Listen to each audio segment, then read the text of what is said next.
Senator Paul. Dr. Fauci, I don't expect you today to admit that you approved of NIH funding for gain-of-function research in Wuhan, but your repeated denials have worn thin, and a majority of Americans, frankly, don't believe you. Even the NIH now admits that EcoHealth Alliance did perform experiments in Wuhan that created viruses not found in nature that actually did gain in lethality. The facts are clear. The NIH did fund gain-of-function research in Wuhan, despite your protestations. You can deny it all you want, but even the Chinese authors of the paper, in their paper, admit that viruses not found in nature were created, and yes, they gained in infectivity.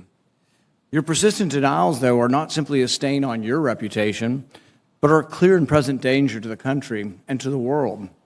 As Professor Kevin Esfelt of MIT has written, gain-of-function research looks like a gamble that civilization can't afford to risk. And yet here we are again, with you steadfast in your denials. Why does it matter? Because gain-of-function research with laboratory-created viruses not found in nature could cause a pandemic even worse the next time. We're suffering today from one that has a mortality of approximately 1%. They're experimenting with viruses that have mortalities of between 15 and 50%. Yes, our civilization could be at risk from one of these viruses. Experiments that combine unknown viruses with known pandemic-causing viruses are incredibly risky. Experiments that combine unknown viruses with coronaviruses that have as much as 50% mortality could endanger civilization as we know it. And here you sit, unwilling to accept any responsibility for the current pandemic and unwilling to take any steps to prevent gain-of-function research from possibly unleashing an even more deadly virus. You mislead the public by saying that the published viruses could not be COVID. Well, exactly no one is alleging that. No one is alleging that the published viruses by the Chinese are COVID. What we are saying is that this was risky type of research, gain-of-function research. It was risky to share this with the Chinese, and that COVID may have been created from a not yet revealed virus. We don't anticipate the Chinese are going to reveal the virus if it came from their lab. You know that, but you continue to mislead. You continue to support NIH money going to Wuhan. You continue to say you trust the Chinese scientists. You appear to have learned nothing from this pandemic. Will you today finally take some responsibility for funding gain-of-function research in Wuhan? Senator, with all due respect, I disagree with so many of the things that you've said. First of all, gain of function is a very nebulous term. We have spent, not us, but outside bodies, a considerable amount of effort to give a more precise definition to the type of research that is of concern that might lead to a dangerous situation. You are aware of that. That is called P3CO. We're aware that you deleted gain-of-function from the NIH website. Well, I can get back to that in a moment if we have time. But let's get back to the operating framework and guide rails of which we operate under. And you have ignored them.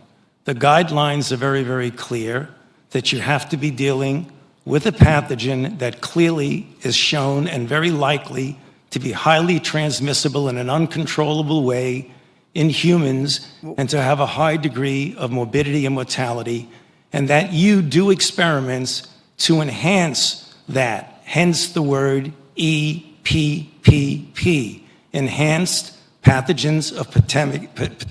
So when EcoHealth Alliance took the virus, SHC014, and combined it with WIV1 and caused a recombinant virus that doesn't exist in nature, and it made mice sicker, mice that had humanized cells, you're saying that that's not gain-of-function research? According to the framework and guidelines. So what you're doing is defining away gain-of-function. No. You're simply saying it doesn't exist because you changed the definition on the NIH website. This is terrible, and you're completely trying to escape the idea that we should do something about trying to prevent a pandemic from leaking from a lab.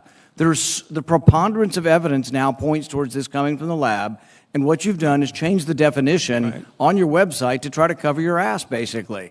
That's what you've done. You've changed the website to try to have a new definition that doesn't include the risky research that's going on. Until you admit that it's risky, we're not going to get anywhere. You have to admit that this research was risky. The NIH has now rebuked them. Your own agency has rebuked them. But the thing is you're still unwilling to admit that they gained in function when they say they became sicker. They gained in lethality. It's a new virus. That's not gain of function? According to the definition that is currently operable, Senator, let's make it clear for the people who are listening. The current definition was done over a 2 to 3 year period by outside bodies, including the NSABB, 2 conferences by the National Academy of Science, Engineering, and Medicine on December 2014, March 2016. We commissioned external risk-benefit assessment, and then on January of 2017, the Office of Science and Technology Policy of the White House issued the current policy. And coincidentally, I have not changed the definition any appeared definition. On the same day the NIH said that, yes, there was a gain of function in Wuhan, the same day the definition appeared, the new definition, to try to define away what's going on in Wuhan. Until you accept it, until you accept responsibility, we're not going to get anywhere close to trying to prevent another lab leak of this dangerous sort of experiment. You won't admit that it's dangerous, and for that lack of judgment, I think it's time that you resign. Thank you, Senator Paul. And I would like to give the time to Dr. Fauci. Yeah, well, there were so many things that are egregious misrepresentation here, Madam Chair, that I don't think I'd be able to refute all of them, but just a couple of them for the listeners to hear for. You have said that I am unwilling to take any responsibility for the current pandemic. I have no responsibility for the current pandemic. The current pandemic, okay? Number 2, you said the overwhelming amount of evidence indicates that's a lab leak.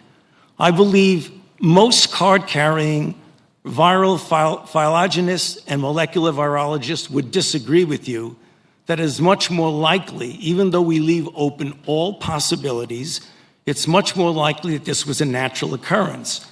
Third, you say we've tested 80,000 animals and no animals have been found with COVID. Senator Paul, the time is for And Dr. Fauci to third, respond. you made a statement just a moment ago that's completely incorrect, where you say we continue to support research at the Wuhan Institute of Virology. You proved it in August of last year. No, your statement says, quote, I wrote it down as you were writing. You continue to support research at the Wuhan Institute of Virology. You were in committee a month ago and said you still trust the completely- Chinese scientists and you still support the research over there. You said it a month ago Senator in committee. Paul, I have allowed Dr. Fauci to respond. You've had your time. I'm going to give him He's one going to more be minute. dishonest. He ought to be challenged. Senator Paul, we will allow Dr. Fauci to respond after you've given accusations like that. Dr. Fauci. Well, I don't have any more to say except to say that, as usual, and I have a great deal of respect for this body of the Senate, and it makes me very uncomfortable to have to say something, but he is egregiously incorrect in what he says. Thank you. Thank History will figure that out on its own. you. We will turn to Senator Hassan. Thank you.